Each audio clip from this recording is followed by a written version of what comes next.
give up on your legal status. Many people fail to respond to RFE or file an application before the deadline. This is why we offer a strategy session for 15 minutes at no cost to you. Not everyone qualifies. First, you need to speak with our CARES team. We receive many requests, so we recommend you answer a few questions on our website, greencardguys.com. Our mission is to help people live and work in America legally. Go ahead and subscribe below and follow and share. Talk to you soon. How are y'all doing? Welcome to Green Card Guys TV. I'm your host, John Ting, helping you solve your immigration problems, point you in the right direction. All right, if you're tuning in for the first time, welcome. You can go ahead and click the follow button because especially for y'all on TikTok, you got to be ready. Follow us on the other channels at Green. The handle is Green Card Guys, okay?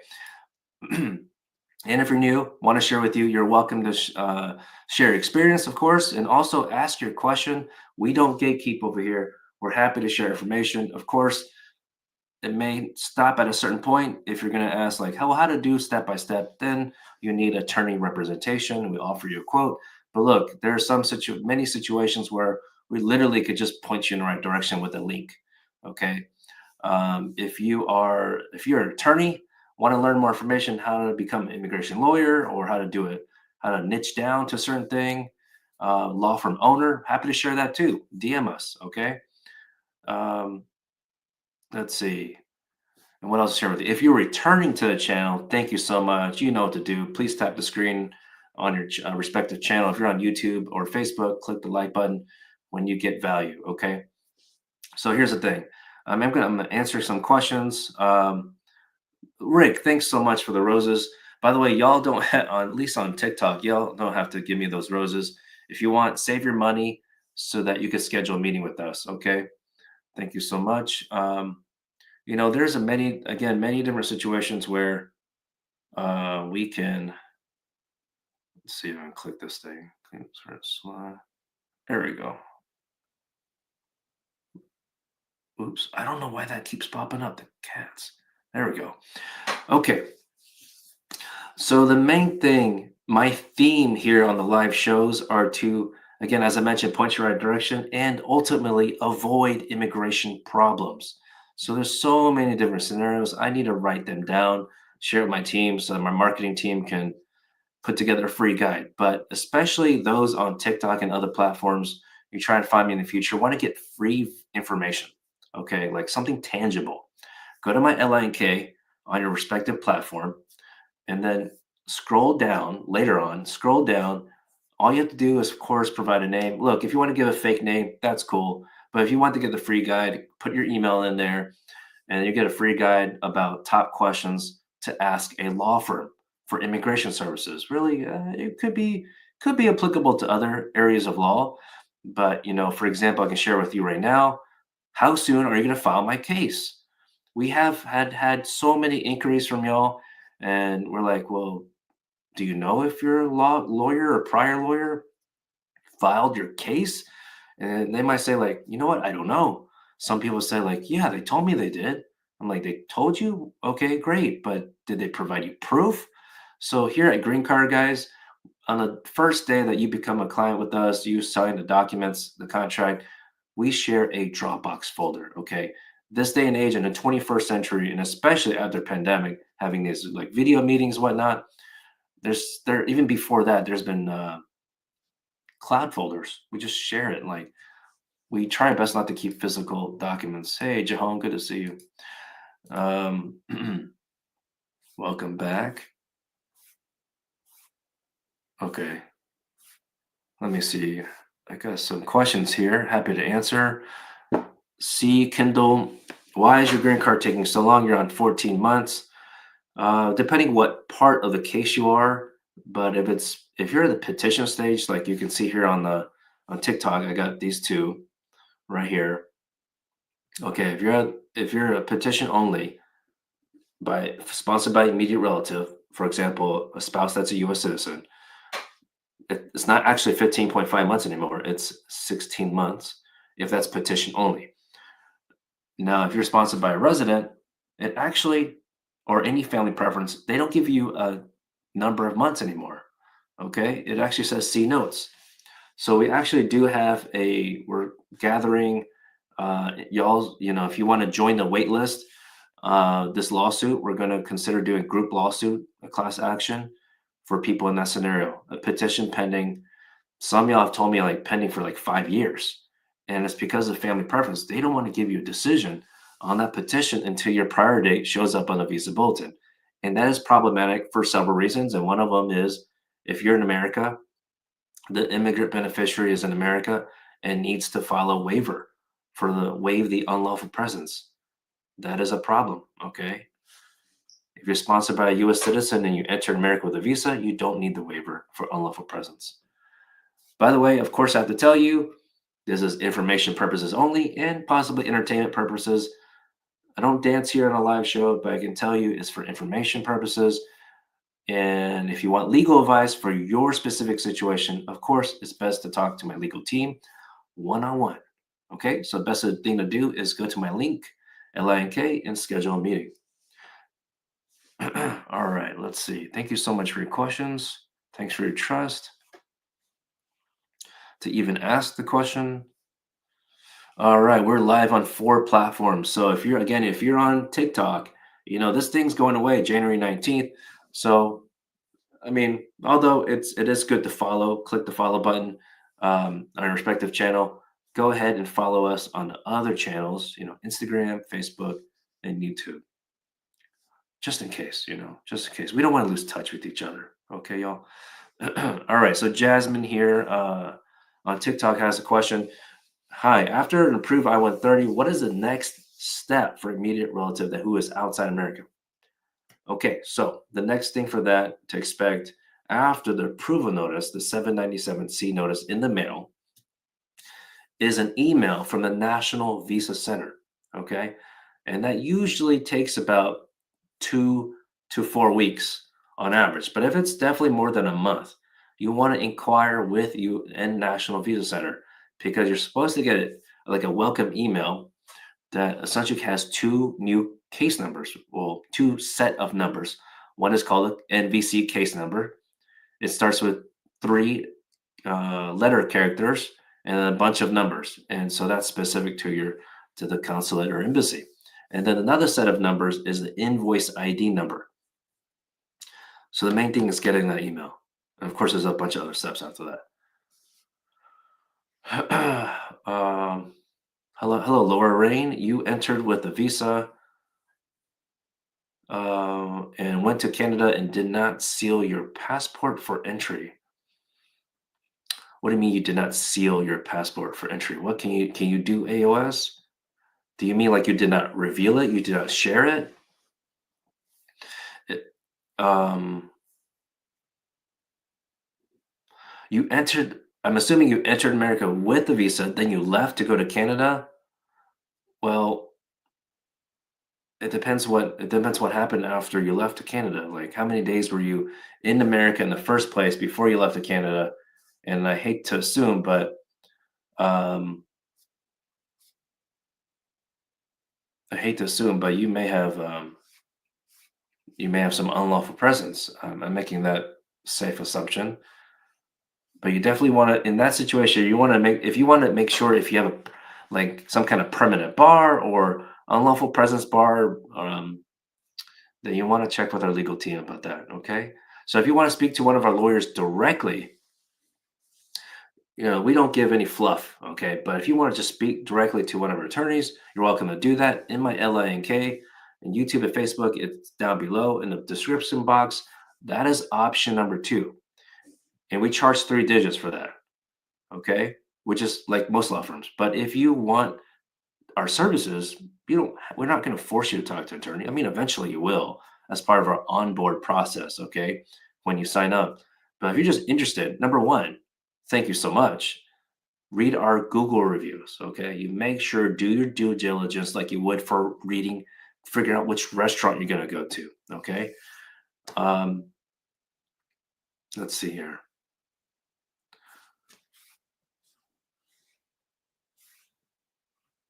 Okay, reading off some questions here. Jahon D, sorry, I probably mispronounce your name all the time. Your all your documents are sent to NVC. Okay, you uploaded them. You're just waiting on the next step to be documentarily qualified. Okay, yeah, you'll receive that in an email. I believe they either say documentarily complete or documentarily qualified. So sometimes on like these blogs or forums, people have used the phrase acronym DQ. I don't think I've seen a DC, but DQ usually. Um, then that gives reference to that. And usually it takes, sometimes for our clients, it takes about a couple weeks. And sometimes they're so, if they're nitpicky about something, it's usually related to the finances, like your tax return, especially when it's joint sponsor. Okay, so I know a video on YouTube at least about joint sponsor scenarios. I don't know if that's for you, Jahon, but I know there's a lot of people wondering about joint sponsor, so I need to create a free guide about that, joint sponsor guide. But I know we have a video about that, so if you're interested, check out our YouTube channel about that one. And just when I got started creating playlists on TikTok, because we finally, thank you so much for your follows. We got to over 10,000 followers. I don't like to call y'all followers. I like to call it community members. So thank you so much for your support. We're able to create playlists of different videos with tips and whatnot. Okay, so check that out. Hey, Sheldon. If you are seeking asylum and the judge ordered your case dismissed without prejudice and then get married, can you file for adjustment of status? So it depends on the entry. Did the person enter with a visa or not?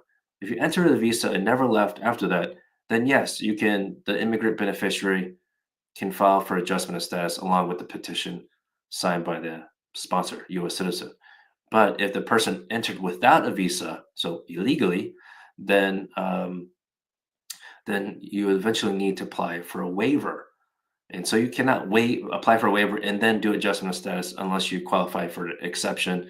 But the purpose of filing for a waiver, 601A, is so that if that's assuming approval eventually, 2 or 3 years later, then you can eventually get scheduled for interview abroad. So just knowing that's an example of definitely needing an attorney so that you fill out the forms correctly. Because there's one particular question in mind that it messes up the timeline for many people. And I realize, like, I need to write that down on my list. Avoid that video would probably be called Avoid the 824 form. Okay. Where you have to switch it from US based adjustment of status to, hey, Beatrice, what's up? Hope you're doing good. Waving at y'all on Instagram. I need to catch up with you, Beatrice. Hope you're doing good. All right. Again, if y'all are on TikTok, thanks so much for tuning in. We're gonna miss each other. So to prevent us missing each other on TikTok, please hop on over to Instagram. And it's so weird to promote other platforms, but we have to. Okay. I got my Instagram one over here. I really gonna miss y'all on TikTok. So hop on over to Instagram or YouTube and maybe Facebook, but I guess. Hey, what's up, Frankie? Okay, so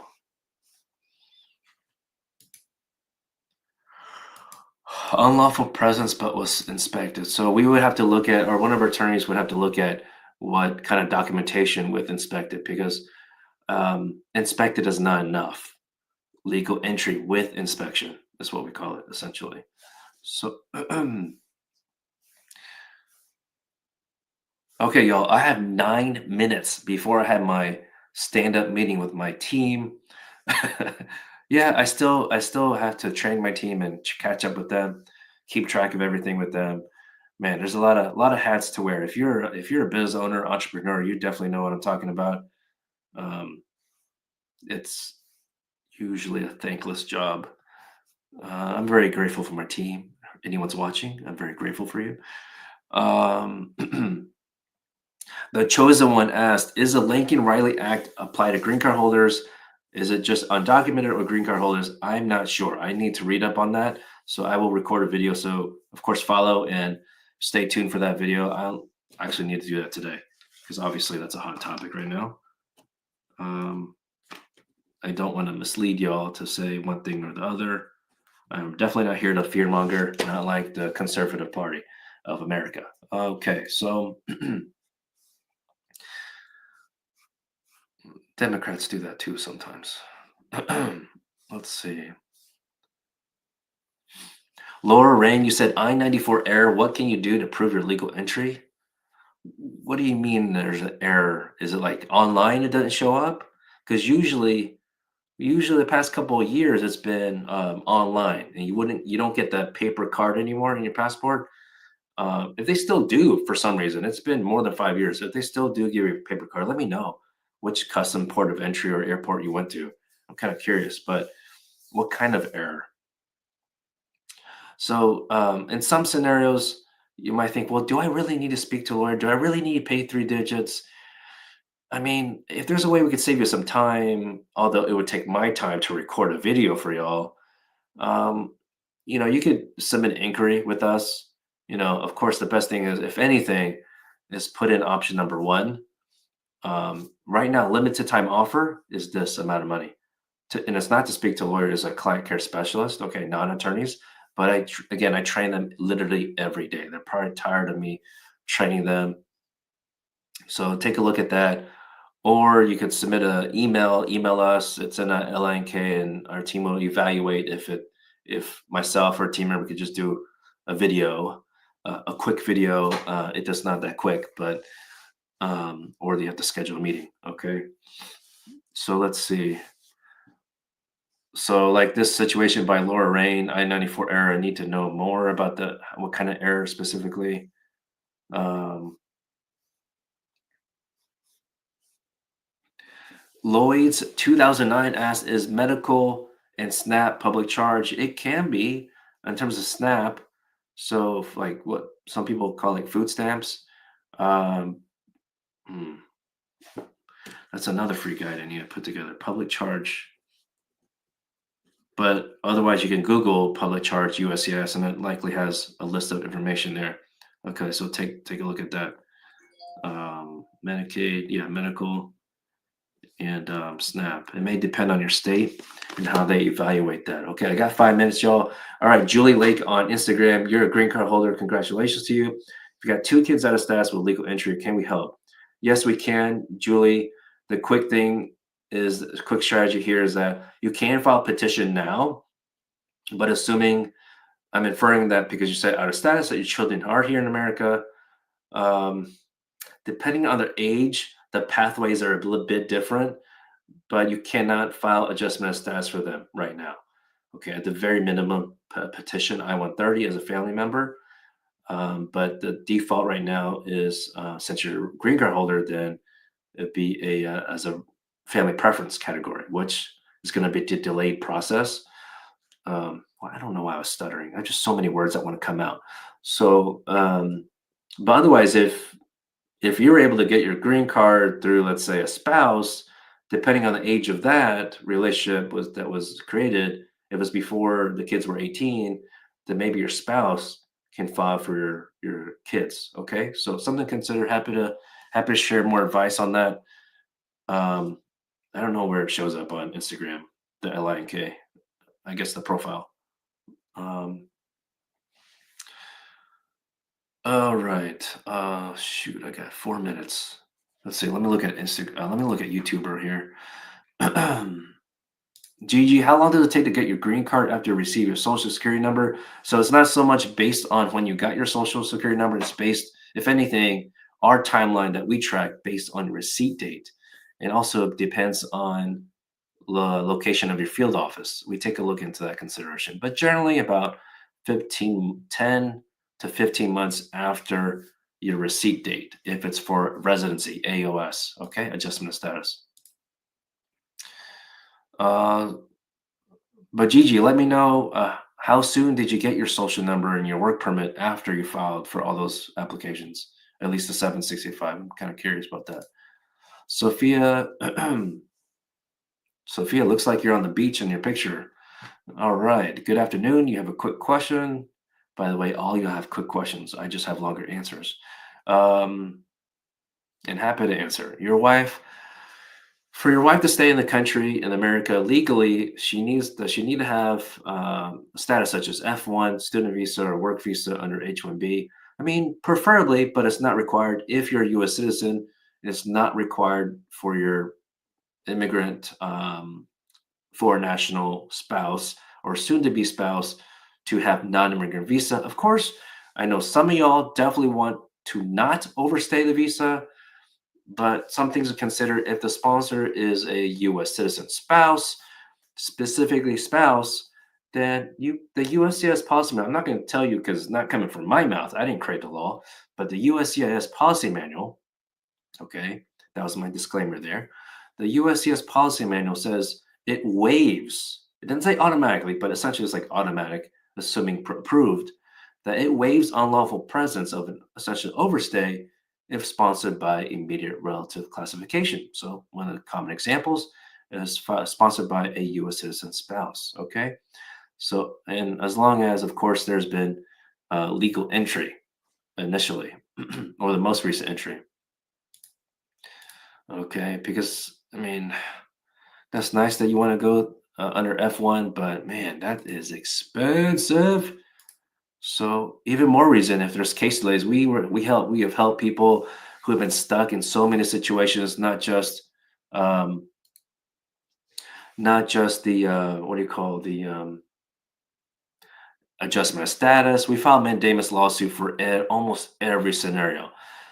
Delays on your adjustment of status case, delays on interview for that or a decision, also for becoming a citizen, so the N-400 application, 824, also for asylum, seeking asylum. People wait a minimum of 4 years. We file a lawsuit for that, and you can typically, we get the interview date in 2 months' time.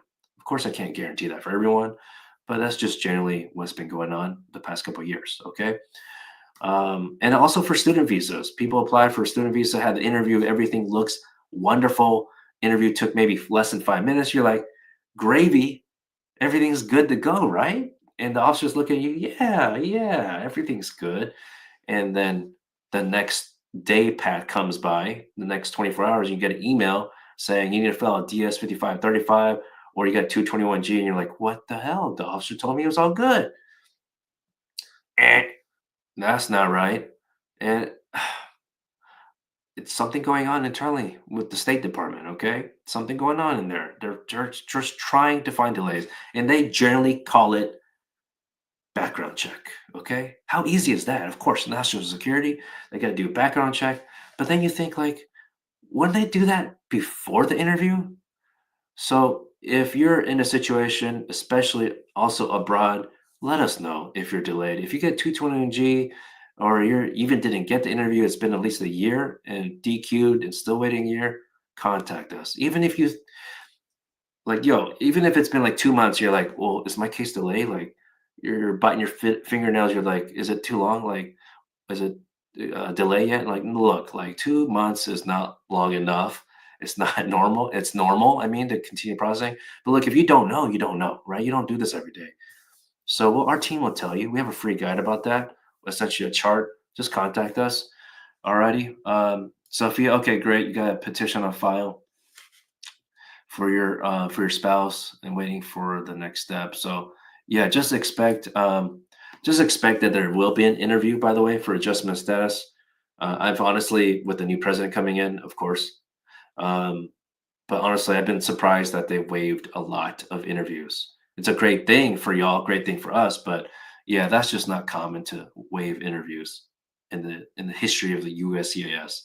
So look, if you didn't like President Biden, you better thank him if you already have resident status and you had a waived interview. Okay, like